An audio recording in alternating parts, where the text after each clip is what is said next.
반갑습니다. 비오건입니다. 금요일 우중충한 비가 대지를 적시고 있습니다. 개인적인 자료로 찍고 있는 영상이기 때문에 그냥 재미로만 봐주시면 좋겠습니다.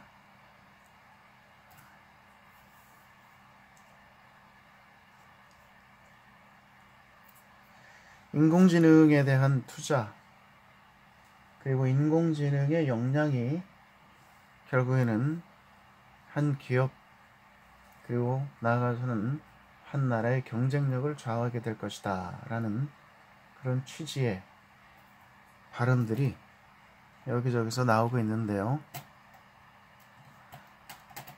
미래를 남들보다 미리 앞서 내다보고 미래에 투자할 수 있는 해안을 가질 수 있다면은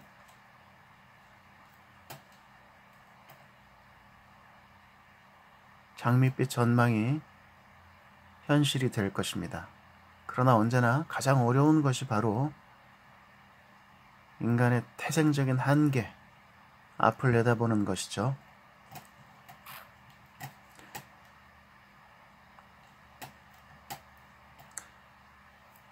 자금의 흐름을 추적해보면 아마도 정보력이 있는 주체들이 미래에 어떤 영역에 베팅을 하고 있는가를 살짝 엿볼 수는 있겠는데요.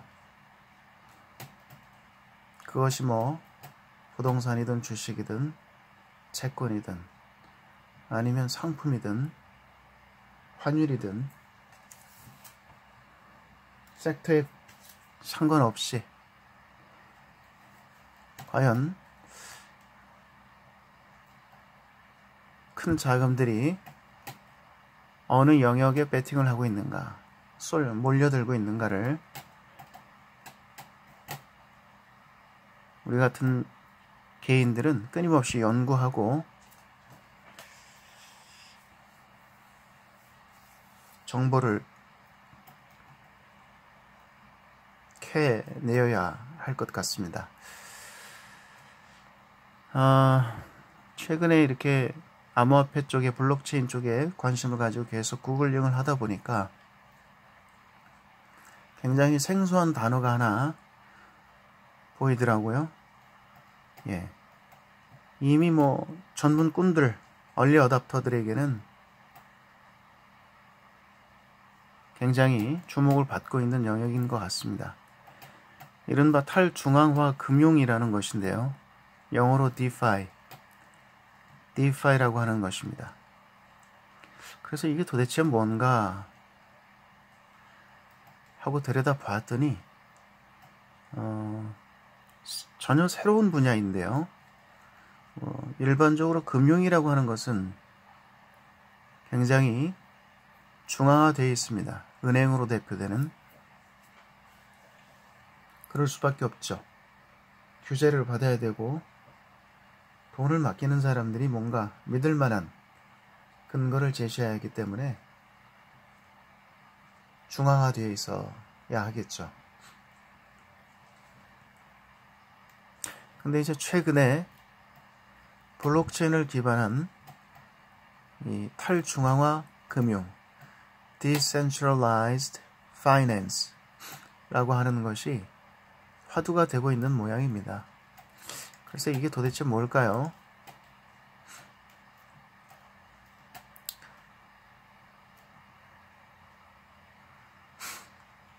블록체인 전문 미디어 트러스트노드는 레드포인트의 벤처 캐피탈리스트인 토마스 텅거즈의 분석을 인용해서 블록체인 스타트업에 대한 시드 펀딩 곡선이 인공지능이나 빅데이터를 포함한 그 어떤 카테고리보다 더 빠르게 상승하고 있다고 전했다. 그러면서 그 사람의 이 벤처 캐피탈리스트 토마스 텅거즈의 트위터에서 가져온 그가 분석한 각 분야별 시드머니 그러니까 벤처 캐피털에게 벤처들에게 몰려드는 자금의 규모와 추이를 직선 그래프로 이렇게 표시한 것을 하나 인용을 했는데요. 이걸 확대해서 보면은 2010년부터 2018년까지의 Seed Financing Trends 이렇게 되어 있습니다. 쉽게 얘기를 하면은 산업의 이 전반으로 각 영역으로 얼마만큼의 자금이 쏠리고 있는가,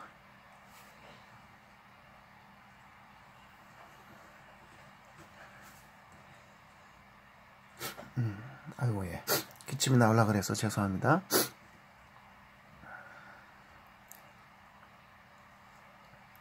자, 그래서 한번 쭉 보시면은 재미로 한번 보시기 바랍니다. 애드버타이징이죠. 광고. 8년 동안 이 광고 산업에 이 벤처 투자로 들어온 돈의 이 흐름을 보여주죠. 네, 이렇게 250에서 정점을 찍고 이 광고 쪽은 지금 좀 이렇게 힘이 빠지고 있습니다. 애널리틱스 분석 마찬가지고요. 여기 이제 가파르게 올라가고 있는 곡선이 지금 이게 세 번째 보이는 게 AI입니다. AI. Artificial Intelligence죠. 손정희가 올인하고 있는 인공지능 분야입니다. 예, 역시나 엄청나게 많은 자금이 펀딩되고 인공지능 벤처들에게 흘러들고 있는데 그 중심에는 역시나 손정희 같은 큰 손들이 있습니다. 그렇죠. 빅데이터, 예, 자금이 빠져나가고 있습니다. 오히려. 그 다음에 바이오테크놀로지, 예, 생각보다 뭐 그렇게 많은 돈이 들어오진 않네요. 인공지능에 비해서는 반도 안 되는. 자, 그 다음에 블록체인인데, 역시나 이제 그 블록체인 쪽에 이 그래프의 가파르기 를 통해서도 알 수 있듯이 가장 많은 자금들이 빠르게 유입되고 있다는 것을 보여주고 있습니다. 그 다음에 이커머스 힘이 빠지고 있죠. 전자상거래, 교육도 마찬가지, 패션, 그 다음에 핀테크, 핀테크도 역시 가파르게 성장을 하고 있습니다. 금융공학이죠. 그렇죠. 금융과 기술이 합체되는 것이죠. 그 다음에 또 재밌는 것은 이쪽에 Food and Beverage, 식음료 섹터입니다. 식음료 쪽은 계속해서 자금이 많이 유입되고 있습니다. 네, 그렇죠. 사람들이 뭐 아무리 기술이 발달하고 달나라를 가고 화성을 가도 먹고 마셔야 되니까 새로운 그리고 안전한 먹거리, 마실거리에 대한 투자는 계속 부각이 될 수밖에 없을 것 같습니다. 헬스케어, 굉장히 큰 돈이 쏠려 있습니다. 가장 많은 돈이 쏠려 있는 영역 중에 하나인 헬스케어 쪽. 최근 몇 년 사이는 조금 이제 빠지고 있습니다. 사물 인터넷이고요. Manufacturing, Marketplace, Retail, 소매, 소셜미디어 쪽은 힘이 많이 빠졌네요. 소프트웨어 쪽이 이제 가장 큰 영역을 차지하고 있습니다. 소프트웨어. 예. 영역이 크긴 하지만 자금이 들어오는 속도는 좀 둔화되고 있고요. 여행, 비디오 이렇게 되어 있습니다. 자, 그래서 8년 동안에 시드머니가 들어온 여러 영역 중에서 우리가 눈여겨봐야 되는 쪽을 포착할 수 있습니다. 첫째, 인공지능, 그 다음에 블록체인 영역, 그 다음에 핀테크, 그 다음에 식음료, 이렇게 한 4개 정도 영역을 요망한 쪽으로 본다면은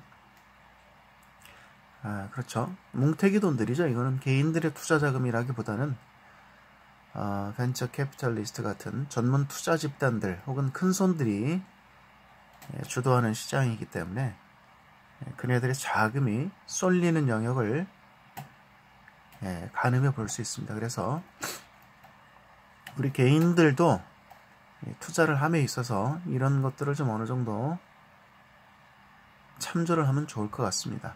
제가 일전에 주식 영상 종가선을 찍으면서 한국 증시의 식음료 섹터를 한번 찍어드린 적이 있는데 상당히 많이 지금 조정을 받고 바닥을 쳤다는 걸 알 수 있습니다.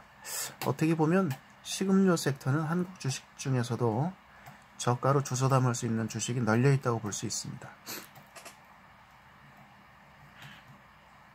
안전하고 그 다음에 고품질의 먹거리를 생산하는 회사들 가치는 계속 올라갈 겁니다. 자, 이 블록체인 쪽에 이 자금이 들어오는 속도가 가파르게 이 경사도가 가장 높다는 것을 지적하면서 해당 업계에 종사하는 사람이 만든 차트이기 때문에 아무래도 이쪽에 자신이 영역에 속해 있는 블록체인을 강조하기 위해서 보여주는 그림이었습니다만은 탈중앙화 금융이란, 다시 말해 디파이란 무엇일까요? 그러니까 디지털화된, 예를 들면 비트코인이나 이더리움 같은 특히 이러한 블록체인 상에서 움직이는 디지털 자산을 담보로, 현재는 왜냐하면 디지털 자산이라고 내세울 수 있을 만한 게 사실은 뭐 그런 비트코인, 이더리움 같은 암호화폐 자산이 거의 대표성을 띠고 있기 때문에 그러한 암호화폐 자산을 담보로 제공을 하고, 쉽게 말하면 은행에 현금을 집어넣고 이자를 받듯이 디지털 자산을 근거로 이자를 받는 형태의 투자 형태를 일컫는 것 같습니다. 쉽게 말하면 특히 이더리움이 지금은 줄을 이루고 있는 것 같은데요. 이더리움을 100개를 락업을 걸고, 다시 말하면 예금하듯이 담보를 제출하고 거기에 따른 이자로 또 다른 이더리움을 뭐 10개든 30개든 50개든 받는 것이죠. 대출을 받는 것이죠. 그리고 그걸 다시 또 이더리움에 투자를 하든 뭐 어디 암호화폐에 투자를 하든 이런 형태의 새로운 형태의 금융 같습니다. 암호화폐를 주로 기반한. 지금은 이제 대다수가 이런 서비스가 암호화폐를 기반으로 움직이고 있습니다만은 앞으로 많은 전통 자산들, 예를 들면 부동산을 위시해서 여러 형태의 증권 형태로 존재하는 뭐 주식이든 채권이든, 그렇죠. 뭐 이러한 여러 가지 형태의 자산 가치를 지닌 것들이 디지털화 되었을 적에, 쉽게 말해서 토크나이즈 형태가 되었을 적에 그 특정 토큰을 담보로 제공하고 대출을 받거나 혹은 이자를 받거나 하는 형태의 새로운 금융이 언젠가는 아주 보편적인 것으로 자리 잡을 수도 있겠다는 생각이 듭니다. 또 많은 전문가들이 그렇게 얘기를 합니다.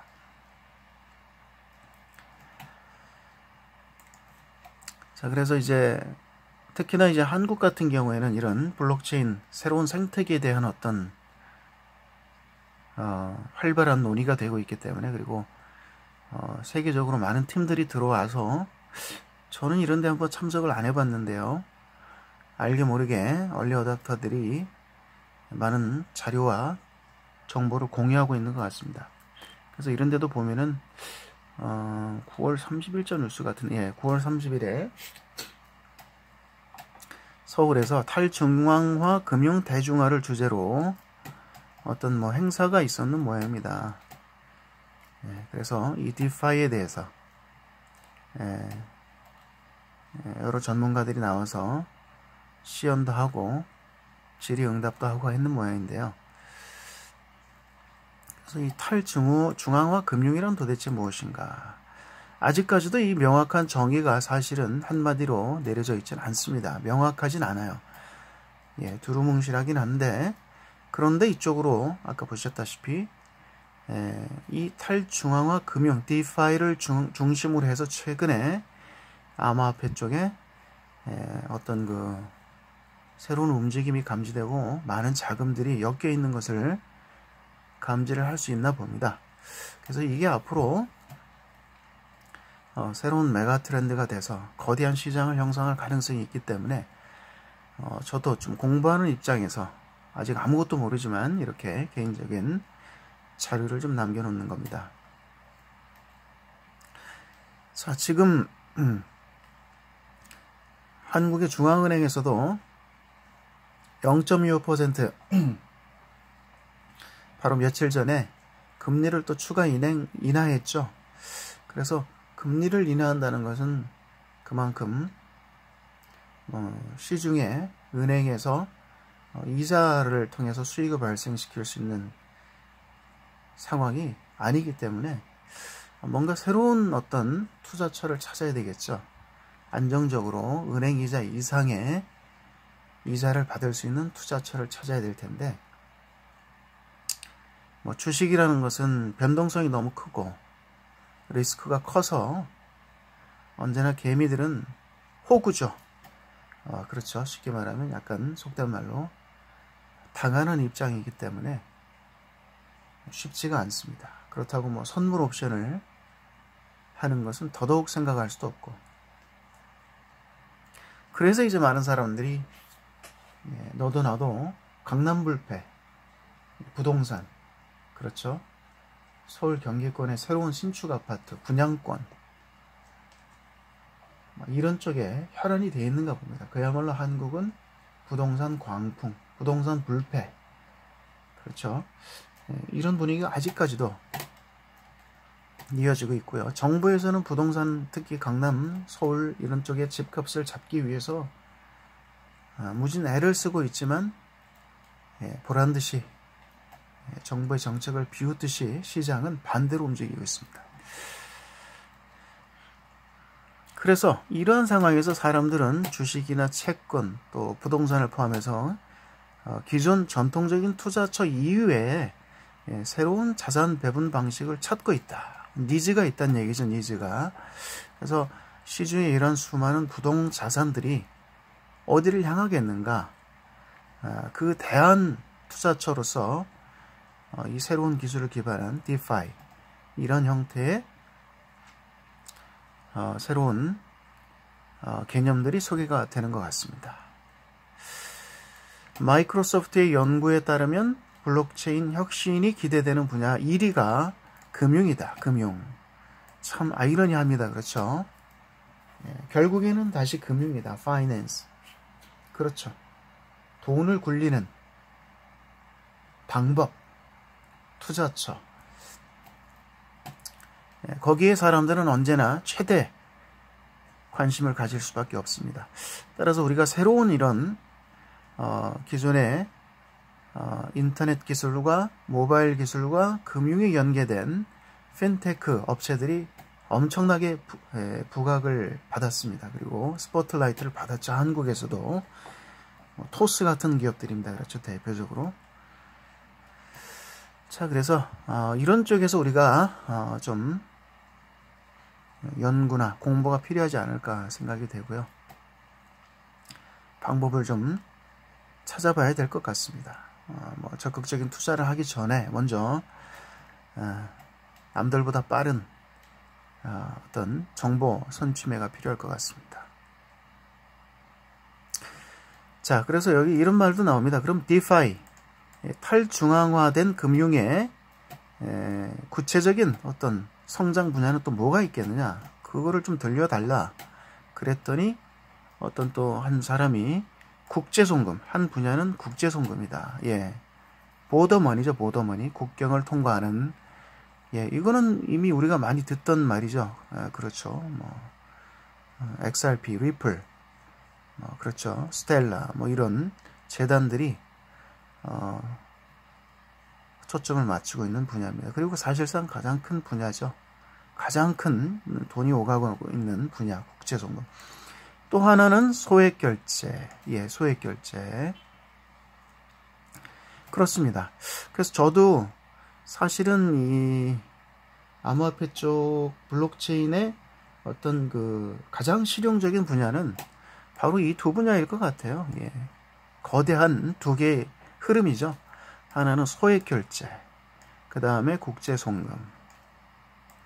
이 소액결제 분야는 우리가 모르지만 굉장히 큰 시장입니다. 예를 들면 지금 뭐 이쪽에서 지금 가장 큰 축을 이루고 있는 것이 삼성페이, 그렇죠. 모바일 페이 가운데서 단연 삼성페이.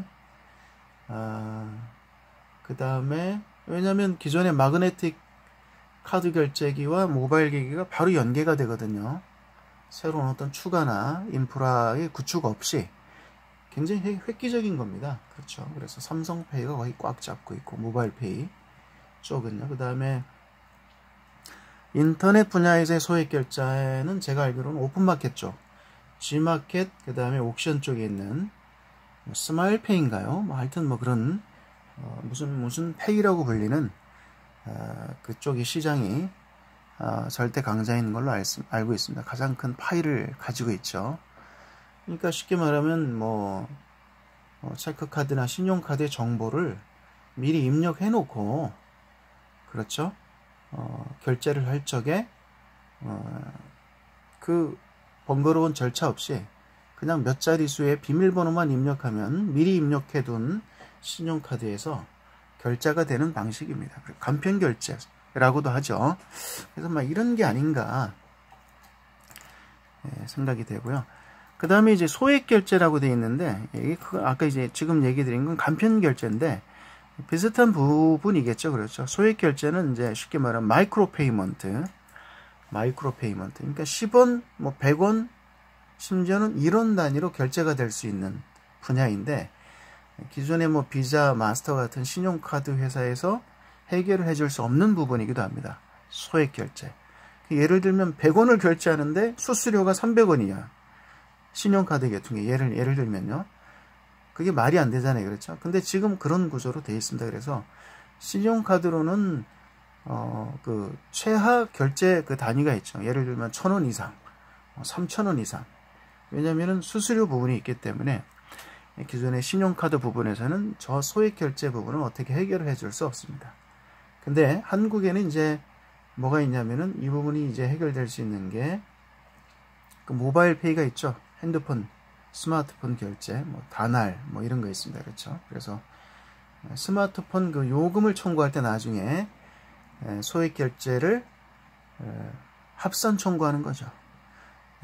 그래서 이제 그래서 이런 쪽으로 앞으로 시장이 굉장히 커질 가능성이 있습니다. 전부 다 이제 금융 쪽이죠.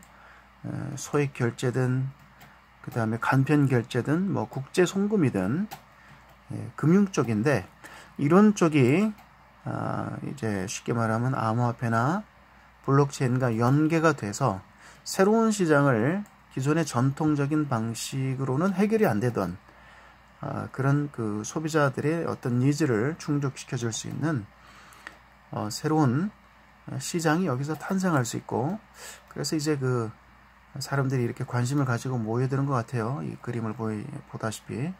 그 다음에 디파이의 가장 흥미로운 모델로 스테이킹을 꼽았다. 이렇게 돼 있죠. 그렇죠. 스테이킹. 굉장히 생소하게 들리는 분도 있을 텐데, 저도 사실 뭐 스테이킹을 몇 군데 해놓고 있습니다. 그러니까 암호화폐를 뭐 구입을 하든 채굴을 하든 그것을 이제 특정 지갑에 넣어놓고 인터넷과 연결을 시켜놓으면, 노드와 연결을 시켜놓으면 그 기간에 따라서 보상, 특히 이자를 줘요. 이자를. 그게 이제 스테이킹 개념인데, 쉽게 말하면. 그래서 이게 뭐 말도 많고 탈도 많긴 한데, 아무튼 이런 그 방식이 앞으로는 좀 각광을 받을 수 있지 않겠는가. 디파이의 영역으로서 이렇게 얘기를 하고 있습니다. 자, 그래서 뭐 어떤 그 세상이 다가올지는 모르겠어요. 우리가 미래를 정확하게 내다볼 수 없기 때문에. 다만 이런 새로운 시도들이 이루어지고 있고, 이미 뭐 수억 달러 규모의 자산이 이렇게 시장을 형성하고 있다는 것을 알 수 있습니다. 그래서 여기 이제 뭐 사이트인데 DeFi Pulse라고 되어 있는데 여기 보면은 Total Value Locked 이렇게 되어 있습니다. US 달러 기준 5억 4천만 달러가 지금 락업이 되어 있어요. 쉽게 말하면 이제 여기 와서 이제 들어와서 잠겨 있는 거죠. 계정에 이자를 받기 위해서. 그래서 이제 굉장히 많은 돈이죠. 5억 4천만 달러. 아직은 시장 초기이기 때문에 뭐 전체 시장 규모에 비하면 굉장히 적다고는 할 수 있습니다만 그래도 생각보다 많은 돈이 지금 여기에 투입이 되고 있다는 걸 알 수 있고 그 플랫폼 수단으로 이용되는 것 중에 하나가 이제 최근에 각광받고 있는 이더리움 기반 체인의 메이커다오라고 하는 게 있습니다. 이게 지금 이제 가장 큰 영역을 차지하고 있습니다. 2억 8,100만 달러네요. 그 다음에 뭐 컴파운드, 신테틱스 이렇게 되어 있습니다. 그래서 이런 디파이를 지향하는 탈중앙화 금융을 지향하는 암호화폐 프로젝트들이 최근에 굉장히 많이 론칭이 되고 있고요. 서비스가 시행되고 있고 생각보다 많은 사람들이 여기에 자금을 투입하고 있다는 것을 알게 됐습니다. 저도. 그래서 이런 것도 있구나. 그래서 하는 것을 오늘 영상을 통해서 개인적으로 기록을 남겨봤습니다. 네. 자, 과연 어떤 새로운 기회들이 우리 개인들이 참여할 수 있는 시장이 열리고 있을까요? 그리고 좀 뭐랄까요? 주식시장과 같은 전통 금융시장에서 재미를 별로 못 보고 있는 우리 개인들이 안정적으로 그리고 좀 공정한 게임의 룰이 존재하는 시장에서 합법적으로 미래의 어떤 노후를 위한 자산 증식을 이뤄낼 수 있을까요? 굉장히 요원한 일이긴 합니다만 어쩌겠습니까?